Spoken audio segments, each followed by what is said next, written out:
culture's evolved massively. I mean, when I first arrived here, I couldn't believe my eyes. Being used to the fact that Pakistani businesses aren't usually meritocracies. The vision I had was for this to be a meritocracy, and people could escalate up the ladder if they worked hard. They'd get noticed. Over time, we've changed from having a single manager telling everybody what to do to a leadership team. And in fact, the main leader in this company, the chief operating officer, he started life as a CSR here, and he's done the right things. He works together with the rest of the leadership team to deliver, our vision. As for the workers, they know that there's no stopping any youngster or older person who comes here and works hard. Yeah, they can really progress their career at this company, and I would say that's the biggest change. I think people actually believe that through our vision. They believe that they can achieve promotions to the very top level of this company. We need people who understand what we're about, and we do that through our core values. So our first value is integrity. We do what we say. Second one is care. We care about getting it right. The third one is excellence, quality assured. We are almost now an ISO approved company. We want our people to be hungry, eager to get results, be humble, so they give credit where credit's due and they don't let their ego run away with them.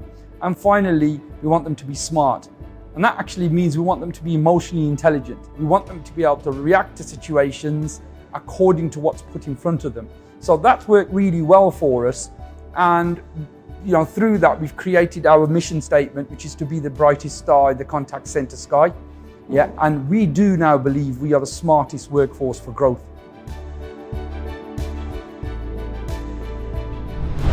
Well, I would like to think that it's affected people's lives in a positive way. I think our existence has allowed them to taste or have a taste of a world that they perhaps wouldn't have had access to if we didn't exist. We work on our people. We've got a training department. We try and invest time and effort into growing people's professional development through the system that we operate. The system we use is called EOS. It's an American system. I think we're the only company in Pakistan that actually uses it. And it instills a sense of professionalism in our workers. When the pandemic first started, people decided to downsize because that's people's natural inclination. Let's protect ourselves. We actually did the opposite. We sat down as a team and decided what we're going to do about this. At that time, we thought maybe this will last 2 months, 3 months, 4 months. Obviously, nearly 2 years later, some countries are still not out of it. But we decided we didn't sack a single staff. We didn't downsize. We took the financial hit.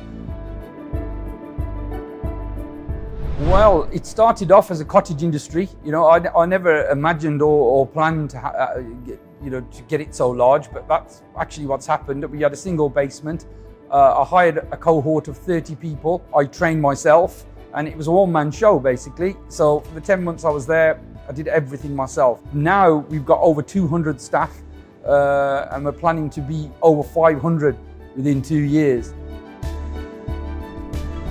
C2o leads the way because it's got a vision. It's got a picture in its mind about what direction it's heading in. We're organized. We make sure we have our weekly meetings. We make sure we have quarterlies, and we change what we're doing every quarter, because I believe that people get bored after 90 days.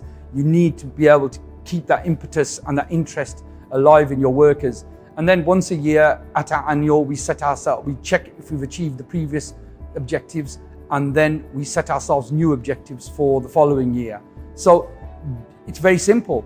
You do that, and then you allow your people to be free to do their job. And I firmly believe this now, and the biggest evolution in my own thinking is that if you are micromanaging people, they will not perform as well than if you actually just communicate something to them and let them use their own strengths to be able to deliver that.